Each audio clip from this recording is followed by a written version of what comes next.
बाबा, मला तुझ्याशी काहीतरी महत्वाचं बोलायचंय. हा बोल. नाही आपण गोदाचं श्राद्ध घालूया. आई, गोदा संपली, विषय संपला. काही गरज नाही त्याची. अरे असं कसं? आपल्या पूर्वजांनी आखून दिलेले नीती नियम कुळाचार हे पाळावे लागतात. त्याच्यामागे काहीतरी विचार असतो, काहीतरी शास्त्र असतं. आणि हे बघ, काही कार्य वेळच्या वेळी केलेली बरी. त्याचा पुढच्या पिढीला त्रास होत नाही. हे बघ आई, आपण गोदाचं श्राद्ध घालणं म्हणजे स्वतःच्याच पायावर कुऱ्हाड मारून घेणं नाही का? म्हणजे अगं, गोदा आपल्यासाठी या जगात नाहीये, पण गावाच्या दृष्टीने ती पळून गेली. आता आपण तिचं श्राद्ध घालणं म्हणजे हे जाहीर करणं की गोदा मेलीये. अरे पण तिच्या आत्म्याला मुक्ती नको का मिळायला?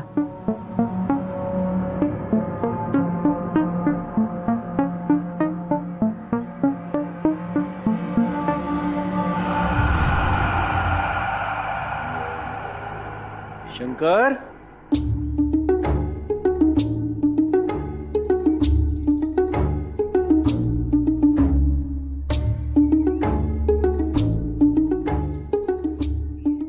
शंकर, आईचं असं म्हणणं आहे की आपण गोदाचं श्राद्ध घालायला पाहिजे. ठीक आहे आई, आता तुझा आग्रहच आहे तर करूया श्राद्ध घरच्या घरी. चालेल. आहे, गोदाच्या आत्म्याला ही मुक्ती मिळेल. होय ना शंकर? आई,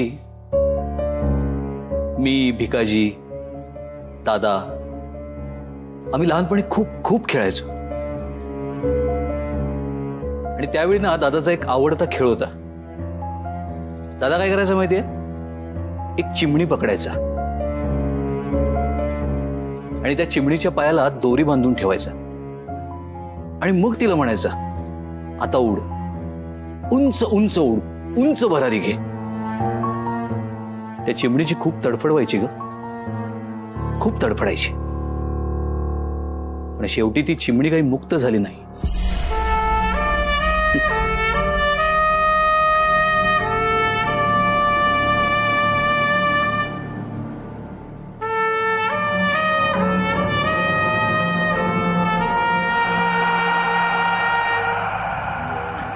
छान लोणी निघालं पाहिजे.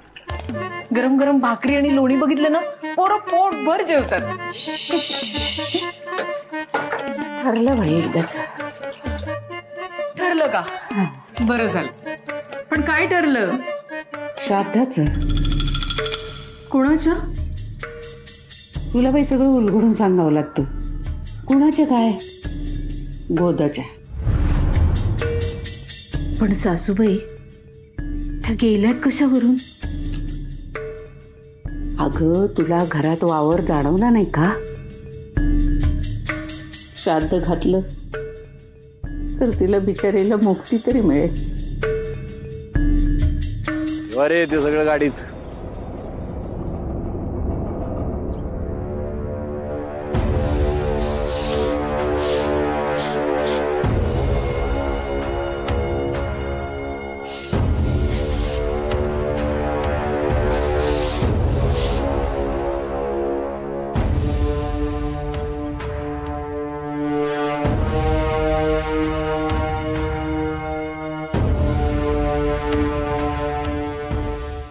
सुप्रभात.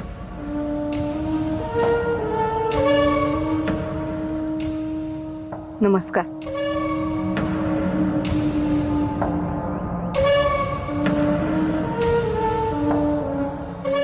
काय एवढ्या लवकर काम सुरू केली? अशा वेळी काळजी घ्यावी तब्येतीची. अरे रागवलीस? हे बघ, काळजी वाटली म्हणून बोललो. कसं आहे ना, आपली शेत एकमेकांना लागून आहे. बांधाला बांध आहे आपला.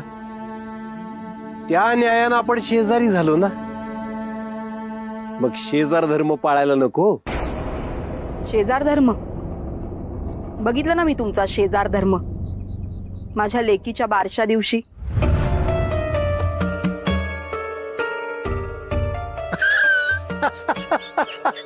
आता ते टेपर पण माझ्यावर ठेवणार का? अगे तुझा नवरा काश्या स्मगलर होता, पोलीस आधीच त्याच्या मागावर होते.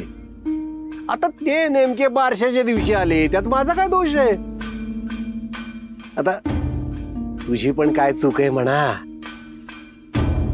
तिकडी घरात जन्माला आली, अपशकुनी.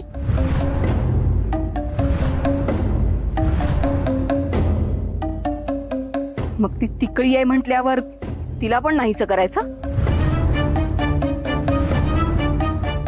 म्हणजे तुमची बायको गोदावरी ती सुद्धा तिकडीच होती ना, म्हणूनच ती नाहीशी झाली.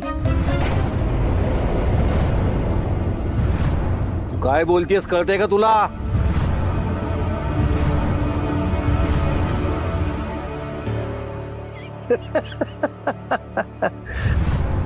नाही बोल बोल, तू बोल. मला तुझा राग नाही येणार, उलट दया येते मला तुझी. तिकडी घरात जन्माला आली, नवरा परागंदा झाला, 4 पोरांची जबाबदारी डोक्यावर. सोपं नसतं ग एकट्या बाईला अशा परिस्थितीवर मात करणं. मी समजू शकतो तुझी अवस्था. अशा अवस्थेत कधी कधी एकटा असताना नको ते विचार येत असतील ना डोक्यात. पण मानलं तुला, मानलं. एवढं सगळं होऊन सुद्धा सकाळी लगेच काम करायला सुरुवात केली सुद्धा.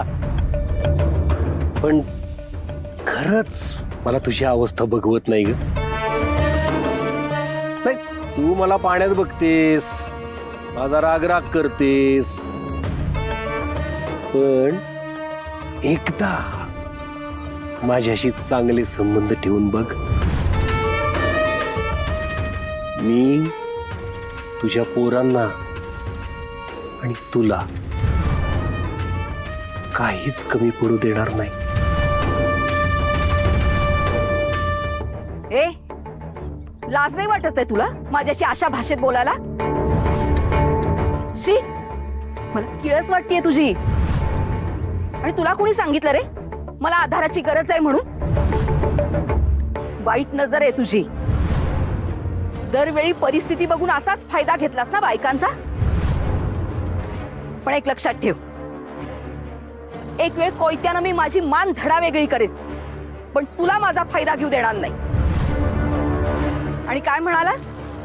मला सांभाळणार तू? देवानं तुला सांभाळायला गोदावैनीसारखं सुंदर निर्मळ फूल दिलं होतं ना. सांभाळलंस तू तिला?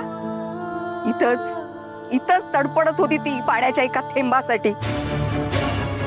स्वतःच्या बायकोचा छळ करणारा राक्षस आहेस तू बाबाराव खोत. किती बायकांचे तळतळाट घेतलेस तू. देव तुझं कधीच भलं करणार नाही, लक्षात ठेव.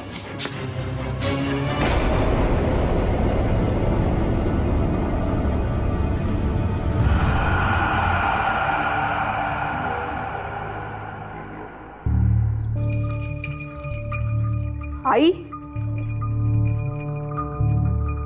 आई, प्रमिला वहिनी. आई, सरस्वती नाही आता तिकडीची आई अशी ओळख आहे तिची. आज कशी काय वाट चुकली इकडची? वाट चुकलेली माणसं या वाड्यात राहतात ना, म्हणून यावं लागलं. शुद्धीवर ये सरस्वती. मी शुद्धीत आहे, पण आता तुम्ही शुद्धीवर या हे सांगायला आलीये. हा बाबाराव खोतांचा वाडा आहे, याचं भान ठेव. ते माहितीये मला, आणि संपूर्ण गाव ओळखतच की बाबाराव खोताला. तेच सांगायला आलीये मी. वाट चुकलीये ती बाबारावची. माणसाशी वागण्या बोलण्याचं भान राहिलं नाहीये त्याला. भरपूर पैसा असला तरी सुख विकत घेता येत नाही ना. तसं प्रत्येक बाई ही पुरुषासमोर झुकेलच असं नाही. तुमच्यासारख्या बाईच्या पोटी जन्माला येऊन त्याला हे असलं वागणं शोभत नाहीये. मी माझ्या मुलाला बाबारावला चांगलंच ओळखते. ओळखता ना, पण आई म्हणून आईची मायाच वेडी असते. कौरवांचे अपराध पोटात घालणारी गांधारी आईच होती. पण मी तुम्हाला सावध करायला आलीये. अतिशय वाईट वागलाय माझ्याशी तो. माझ्याशी संबंध ठेव, तुला आणि तुझ्या कुटुंबाला कमी पडू देणार नाही असं म्हणणं आहे त्याचं. लग्न झालेल्या एका संसारी बाईशी बोलायची पद्धत आहे ही त्याची. लाज नाही वाटत त्याला? हे असले संस्कार आहेत खोतांचे? या मागे त्याचा वाईट उद्देश नसेल. 3 मुलांची जबाबदारी आहे तुझ्यावर आणि त्यात टिकळी जन्माला आली. एक सहानुभूती म्हणून बोलला असेल. सहानुभूती? सहानुभूतीचं नाव देताय मुलाच्या या असल्या व्यभिचारी वागण्याला? बस झाला सरस्वती. व्यभिचारी कोणाला म्हणतेस? बाबाराव खोताला. तू म्हणतेस आणि त्याच्यावर आम्ही विश्वास ठेवायचा? मी माझ्या नवऱ्याला चांगलं ओळखते. माझा त्याच्यावर विश्वास आहे, त्यामुळे खोट तुझ्यातच असणार. तुला असं वाटणारच. मी तुझ्याकडनं काय अपेक्षा ठेवणार? सगळं धडधडीत डोळ्यानं दिसत असताना एका विवाहित पुरुषाच्या प्रेमात पडलीस तू. स्वतःचा संसार थाटण्यासाठी त्या गोदावरीच्या संसाराची, सुखाची, स्वप्नाची राख रांगोळी केलीस तू. एक बाई असून एका बाईचं आयुष्य उद्ध्वस्त केलंयस तू. एक ना एक दिवस याचा पश्चाताप तुला नक्कीच होईल. बर, माझा माझ्या नवऱ्यावर आणि त्याच्या प्रेमावर पूर्ण विश्वास आहे. हाच तुझा विश्वास आहे ना?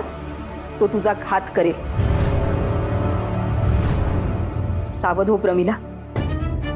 बाबारावनं त्याच्या पहिल्या बायकोला गोदाला डांबून ठेवलं होतं. माहिती आहे ना तुला? हे सगळं तुझ्या डोळ्यासमोरच घडलं ना? मग उद्या तुझा त्याला कंटाळा आल्यावर तो तुझ्याशी असं वागणार नाही कशावरून? एक दिवस गोदासारखी तूही गायब होशील. बस झालं सरस्वती. नको ते आरोप करू नकोस बाबावर. ठीक आहे, मला जे सांगायचं होतं ते मी सांगितलं.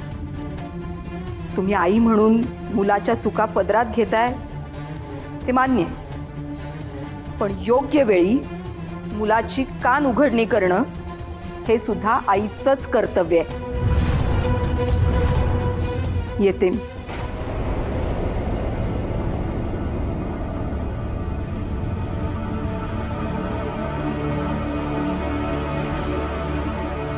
पण मला एक कळत नाहीये, तुम्ही का मध्ये पडताय?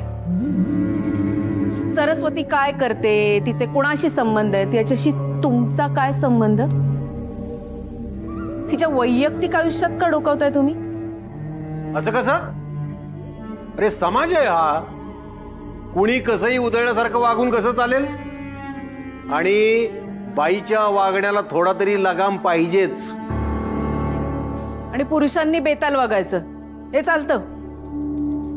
तुम्ही योग्य बोललात वागलात का तिच्याशी? तुला आधार देतो, तुझं कुटुंब सांभाळतो हे बोललात ना? अगं ते खोटं बोललो का मी ना? गोड बोलून तिच्या पोटातलं काढून घेणार होतो. हो, की तिच्या परिस्थितीचा फायदा घेण्यासाठी बोलला? तुमची नजर आहे सरस्वतीवर? हेड लागले का तुला? काही काय बरं येतेस? मग तिचं तिला बघू द्या. तुम्ही काय ठेका घेतला नाहीये सरस्वतीचा? वाटेल ते बोलली ती बाई. मला म्हणाली एक दिवस त्या गोदासारखी ती पण गायब होईल. काय नाही ग, तिची चोरी पकडली गेलीये ना म्हणून ती सगळी भडास काढतीये. एक नंबरची लबाड आहे ती बाई. तू ओळखत नाहीस का तिला? म्हणजे काय, मी ओळखतेच तिला, पण त्यापेक्षा जास्त मी माझ्या नवऱ्याला ओळखते. हे काही पहिलं प्रकरण नाहीये तुमचं माझ्यापर्यंत आलेलं, पण तरी मला खात्री आहे माझ्या नवऱ्याचं माझ्यावर खूप प्रेम आहे. तो कशाला जाईल त्या सरस्वतीकडे? आणि सरस्वतीला कुठे माहितीये मी काही गोदा नाहीये सगळं सहन करायला.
बाबा, कावळे इथल्या इथं घिरट्या घालतायत, पण पिंडाला काही शिवत नाहीत रे. काही इच्छा राहिली असेल ना. आता सुनबाईचं मन कशात गुंतलं हे बाबालाच ठाऊक असणार. बोल बाबा, काय इच्छा आहे ते विचार.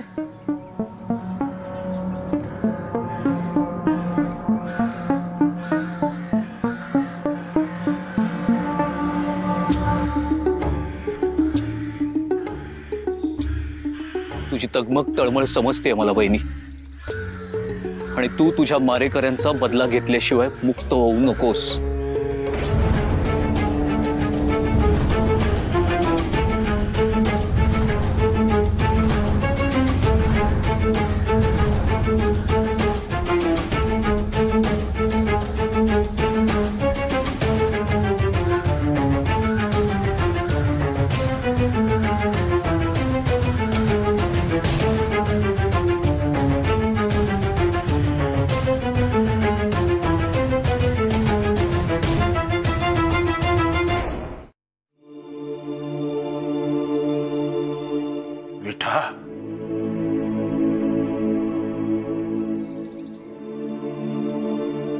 पुरी या घरातली माणसं, त्यांचं वागणं हे समजच विचित्र आहे. पण आता त्या लोकांपासून सुटका पण नाही ग. खोतांच्या उपकारांचा डोंगर आहे माझ्या डोसक्यावर.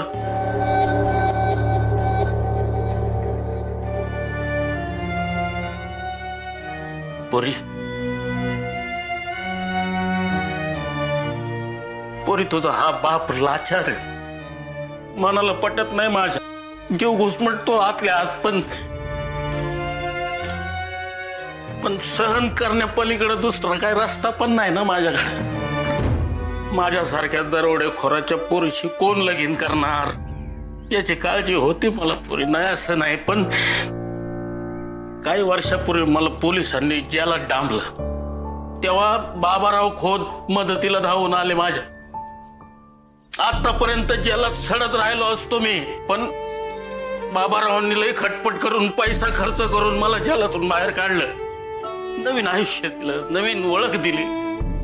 तेव्हापासून पोरी मी खोतांचा गुलाम झालो, मी आश्रित झालो. एका बिनकण्याच्या बापाच्या चुकांची भरपाई करणं माझ्या पोरीच्या नशिबी आलं. अगं, त्या भिकाजीसाठी तुझा हात जेव्हा बाबारावांनी मागितला तेव्हा मला हो म्हणावंच लागलं ग. उपकारांचं ओझ. मला अजिबात अंदाज नव्हता पोरी की या एवढ्या मोठ्या घरात तुला अजिबात सुख मिळणारच नाही. मला माझी स्वतःचीच लाज वाटते पोरी. मला माफ कर मला पोरी.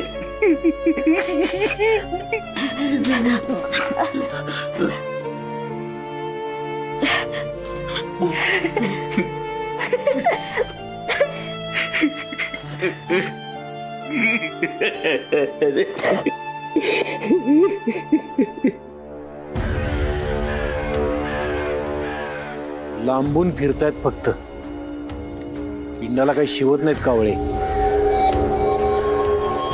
पण पिंडाला कावळा शिवत नाहीये म्हणजे आत्मा अतृप्त आहे.